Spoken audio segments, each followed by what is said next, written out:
Nakakagulat ang ginawa ng mga senador sa isang box ni Vice President Sara Duterte.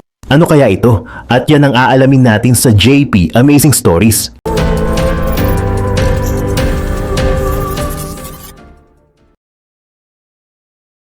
Sa pagsisimula ng impeachment trial, tumayo si Representative Jervil Luistro bilang lead House impeachment prosecutor upang ihayag ang opening statement ng prosecution.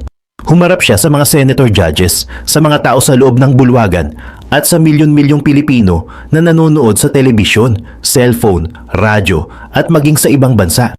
At sa simula pa lang, malinaw agad ang tanong na gustong sagutin ng prosecution. Bakit mahalaga ang paglilitis na ito? Ano ang kinalaman nito sa buhay ng ordinaryong Pilipino? Ayon kay Representative Luistro, naiintindihan nila kung bakit marami ang nagtatanong. Dahil sa araw-araw, iba ang iniisip ng karaniwang mamamayan.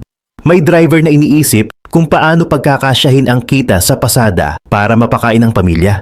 May OFW na nagtatanong kung hanggang kailan niya kailangang lumayo para mapag-aral ang kanyang mga anak. May guro na hirap pagkasyahin ang sahod dahil sa mga utang na kailangang bayaran. May manggagawa na nagtitiis sa pansamantalang trabaho at mababang sweldo. Sa unang tingin, parang malayo sa kanila ang impeachment trial. Parang usapin lamang ito ng mga politiko, abogado at matataas na opisyal. Pero ayon kay Representative Luistro, hindi raw ito malayo sa buhay ng ordinaryong Pilipino. Dahil ang pinag-uusapan dito ay pera ng bayan, tiwala ng bayan at karapatan ng taong bayan na maningil ng pananagutan mula sa mga pinunong kanilang pinagkatiwalaan. Sinabi niya na kapag ordinaryong empleyado ang nagkamali sa paggamit ng pera ng kumpanya, agad itong pinagpapaliwanag. Kapag barangay treasurer ang hindi makapagpaliwanag sa nawawalang pondo, iniimbestigahan.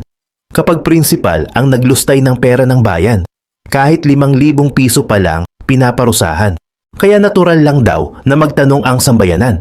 Kung ang ordinaryong Pilipino ay pinapanagot, bakit hindi ang pinakamakapangyarihang opisyal ng pamahalaan? Dito ipinaliwanag ni Representative Luistro kung bakit mahalaga ang paglilitis. Hindi raw ito para usigin ang isang tao, hindi para maghiganti, hindi para talunin ang kalaban sa politika, kundi para sagutin ang isang napakahalagang tanong. May saysay pa ba ang pananagutan sa ating bansa?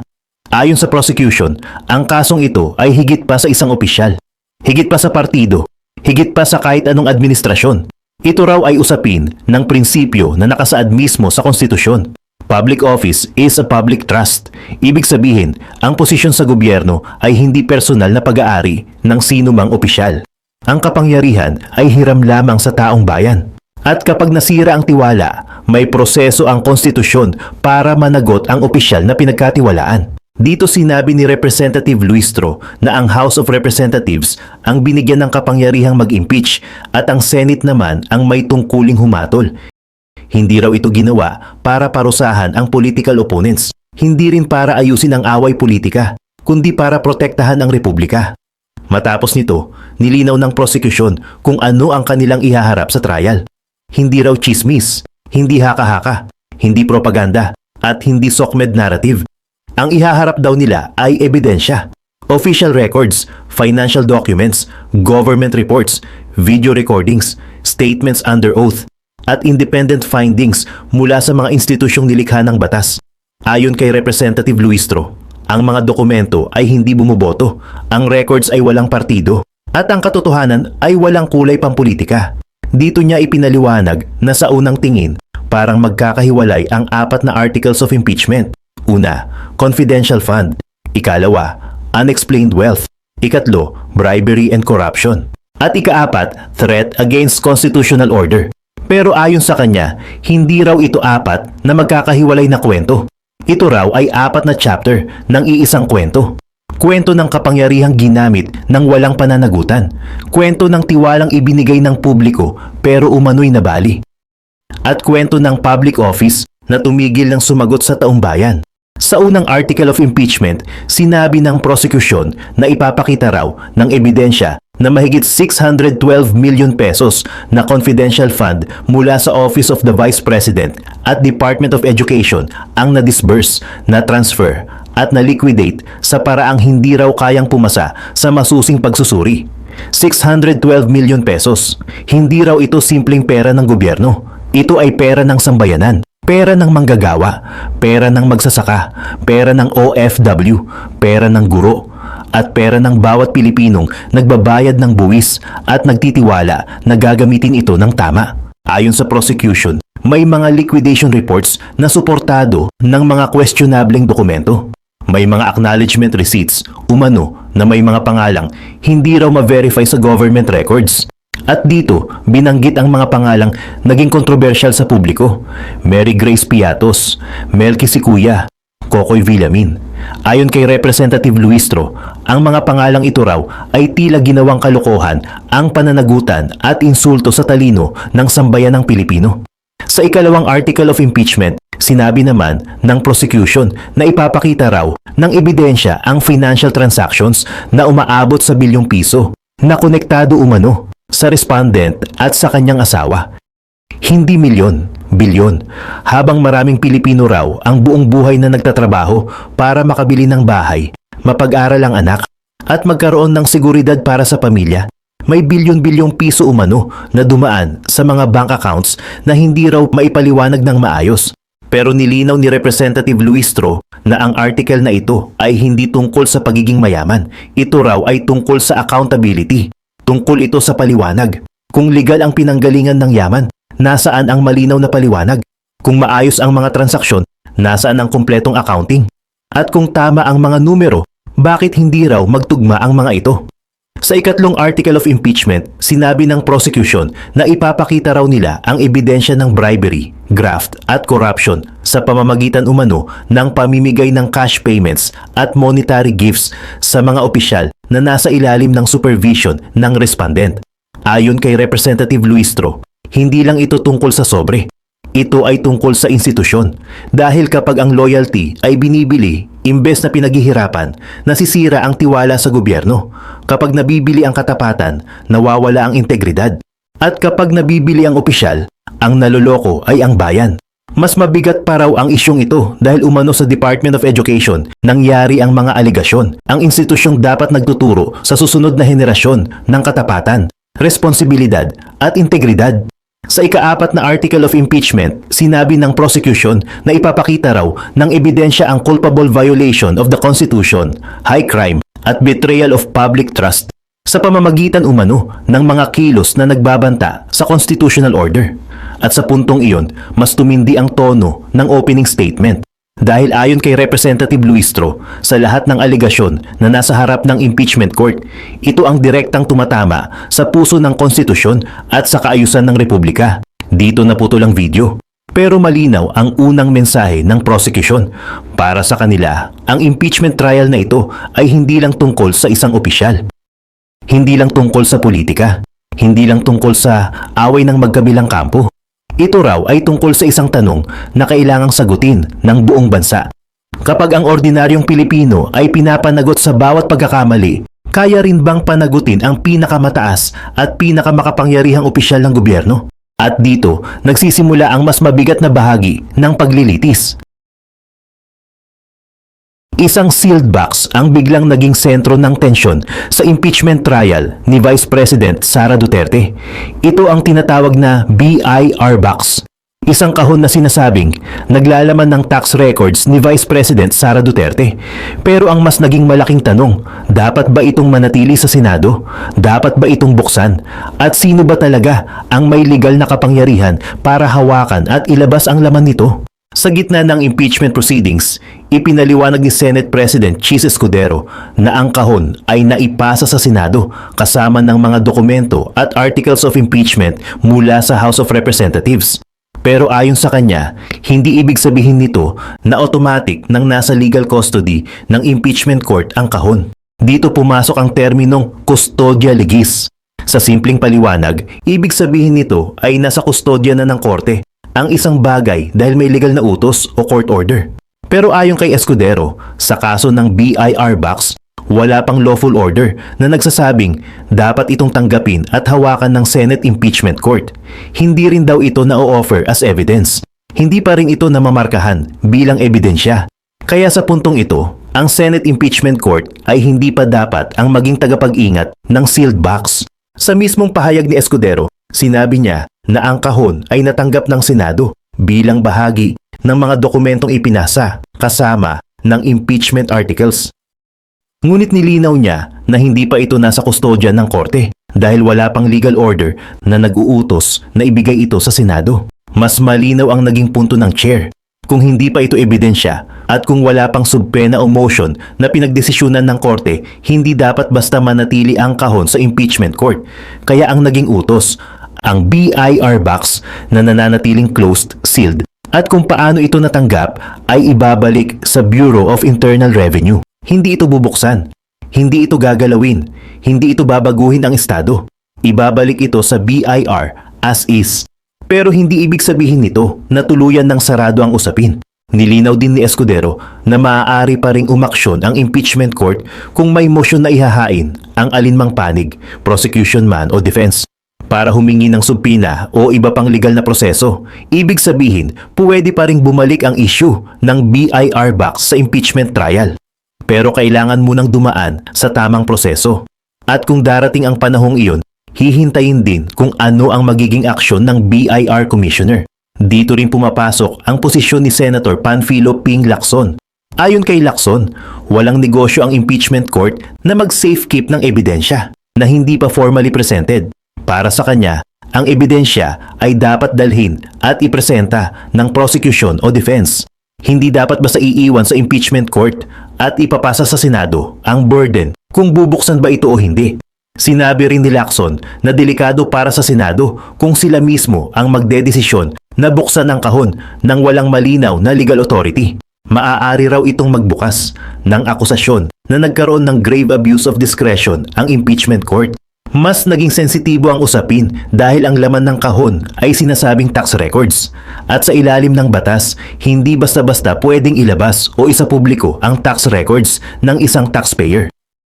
May mga kondisyon kung kailan lamang ito maaaring ma-disclose, tulad ng written authority mula sa Pangulo or waiver mula mismo sa taong sangkot. Kaya ang tanong ngayon, bakit dinala ang sealed BIR box sa Senado kung hindi pa pala malinaw kung pwede itong buksan? Ayon sa mga naunang ulat, ang BIR box ay unang lumitaw sa House Justice Committee hearings noong Abril.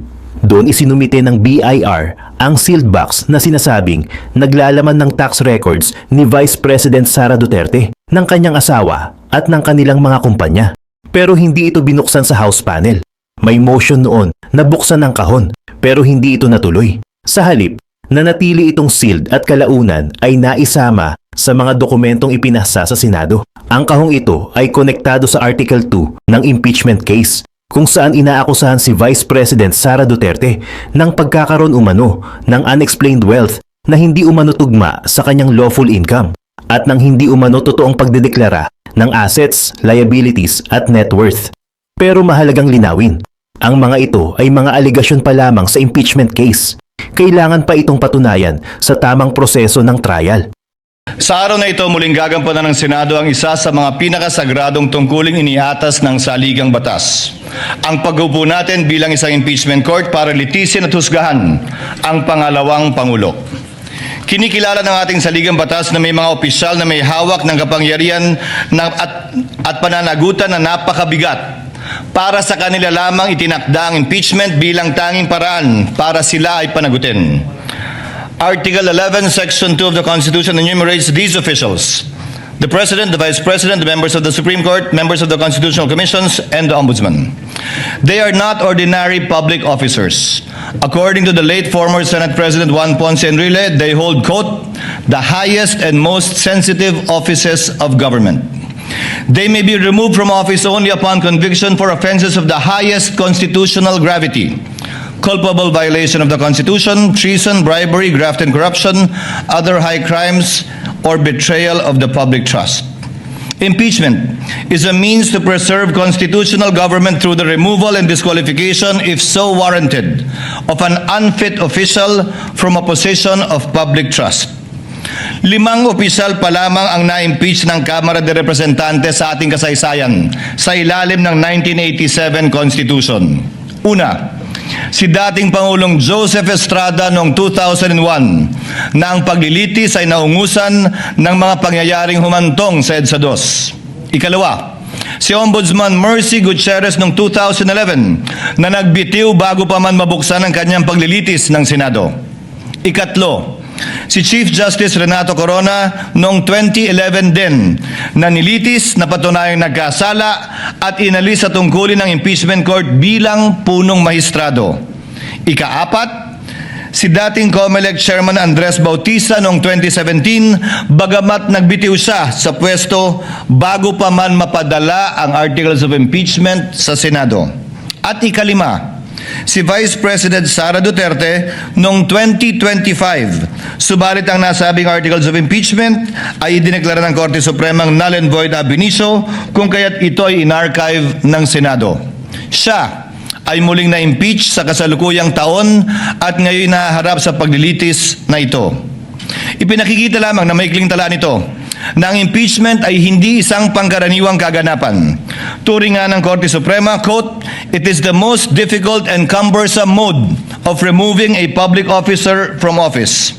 Subalit, ang paglilitis na ito ay hindi lamang hindi pangkaraniwan, ito ay tunay na bukod tangi. Bakit? Una, si Vice Presidente Sara Duterte ang kauna-unahang opisyal na 2 beses na na-impeach ng mababang kapulungan. Pangalawa, siya ang kauna-unahang Vice Presidente na haharap sa paglilitis ng isang impeachment court at pangalawang opisyal lamang na halal ng sambayanan na sasailalim sa prosesong ito. Pangatlo, siya ay hinahalal ng may pinakamalaking mandatong pinagkaloob ng sambayanang Pilipino sa sinumang kandidato sa ating kasaysayan. Mahigit 32 milyon o 61% ng kabuuang boto para sa ikalawang Pangulo. Pang-apat, ang articles of impeachment laban sa kanya ay inendorso ng 277 na miyembro na kumakatawan sa ating mga mamamayan mula sa iba't ibang distrito at sektor at ng ating bansa. Nakatumbas ay mahigit 80% ng kabuuan ng Kamara de Representantes. Terminating an elected mandate before the end of its term is among the most drastic acts our constitutional democracy can undertake. This is why the trial must be guided with prudence, tempered by caution, and marked with unquestionable impartiality. We must avoid even the appearance of impropriety and observe the cold neutrality of an impartial judge at all times. May I therefore caution my fellow senator judges, the prosecutors, the respondent and their respective counsels and witnesses to refrain from making any comments and disclosures to the public pertaining to the merits of this trial as mandated by the impeachment rules itself. Let us heed the words of the Supreme Court that said, "Impeachment is not a chance to settle political scores. It is not a stage for political theater or personal attacks, because when the focus shifts to the person rather than the alleged wrongdoing, the process loses its integrity." As presiding officer, I shall do my part to uphold the fairness and integrity of this process and shall see it through to its proper conclusion. At this point, I would like to thank my colleagues for their trust and confidence. I did not seek nor did I ask for this responsibility, but neither will I shirk from fulfilling this duty without fear or favor. This now brings me to the threshold questions that will guide the conduct of this trial and the rulings of the chair. First, what is the number of votes needed to convict the respondent? Second, what is the quantum of proof required to sustain a judgment of conviction or acquittal in these proceedings? Third, how strictly or liberally will this court apply the rules in resolving questions of procedure and evidence? On the first issue, the Constitution provides that no person shall be convicted without the concurrence of 2/3 of all the members of the Senate. With 24 members of the Senate, a literal interpretation of this means that conviction requires the affirmative vote of at least 16 senator judges. This literal interpretation finds direct support in the 2000 case of Bayan versus Zamora, which concerned the Senate's compliance with the 2/3 vote required to concur in a treaty. Despite having only 23 incumbent senators at that time, then Senator Gloria Macapagal Arroyo was elected as Vice President. Therefore, there were only 23 senators. The court held the charter provides that the Senate shall be composed of 24 senators. Without a tinge of doubt, 2/3 of the figure, or not less than 16 members, is an unquestionable compliance with the requisite number of votes mentioned in Section 21 of Article 7. It behooves, therefore, all of us to observe the same fidelity with the Constitution in this trial, which affects not only the mere ratification of a treaty, but more so affects the substantial rights of the respondent, as well as the sovereign will of the people as expressed in the overwhelming mandate given to her.